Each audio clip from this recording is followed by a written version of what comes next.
Serious comeback, 13 মিনিটে return, 13 মিনিটে comeback. এটাই হচ্ছে যে যেই কোনো অর্গানাইজেশনের বিরুদ্ধে আঙ্গুল ওঠার কথা। সাপোজ আপনি দেখেন আইসিসি ক্রিকেটে যখন ব্যাক টু ব্যাক যেই দেশ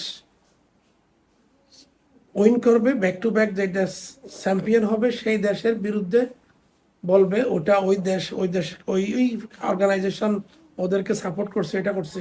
ঠিক একই পদ্ধতিতে এই যে গতকালকে মিশর ভার্সেস আর্জেন্টিনা যে রাউন্ড অফ 16-এর খেলার মধ্যে 13 মিনিটে আর্জেন্টিনা যখন কাম ব্যাক করলো, ফিফার বিরুদ্ধে, ফিফার রেফারির বিরুদ্ধে আঙ্গুল তুললো।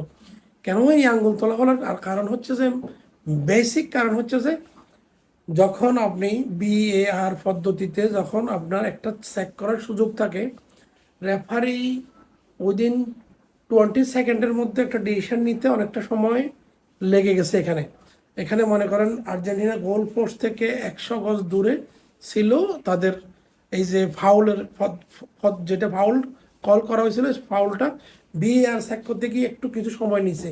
এই সময় নেওয়াটা হলো আর্জেন্টিনার বিরুদ্ধে, আর্জেন্টিনা ফিফার ও মুখ তমুক এই সেই করে ফেলছে। এটাই হচ্ছে যে আমাদের মেন্টালি, অর্থাৎ সাপোর্টারদের, এক একটা সাপোর্টারের যেই দলকে সাপোর্ট করে তারা কিন্তু স্থিরভাবে এটা মানতে চায় না, মেনে নিতে চায় না। আপনি দেখেন ওখানে বিআর পদ্ধতি কেন, বিআর পদ্ধতি রিভিউ চেক করার কারণ কি? বিআর পদ্ধতি থাকা মানে আপনাকে একটা সিদ্ধান্ত, রেফারির সিদ্ধান্ত পুনরায় বিবেচনা করার জন্য বিআর দেওয়া হচ্ছে। এখন এই বিআর, এই ফিফা, এই অর্গানাইজেশনের বিরুদ্ধে যে আঙ্গুল তোলা হচ্ছে, সেটা কিন্তু সবাই কিন্তু সঠিক এবং নিয়ম মাফিকলি আপনি চিন্তা করলে আপনি দেখেন এই পদ্ধতিটা, যেই পদ্ধতিতে যে ডিসিশনটা নেওয়া হয়েছে সেটা কি ভুল, কেউ বলবে ভুল, কেউ বলবে শুদ্ধ। আসল কথা হচ্ছে যে রেফারির সিদ্ধান্তই চূড়ান্ত। এখানে কোনো ফিফারও কোনো হাত ছিল না, অথবা কারো হাত ছিল না।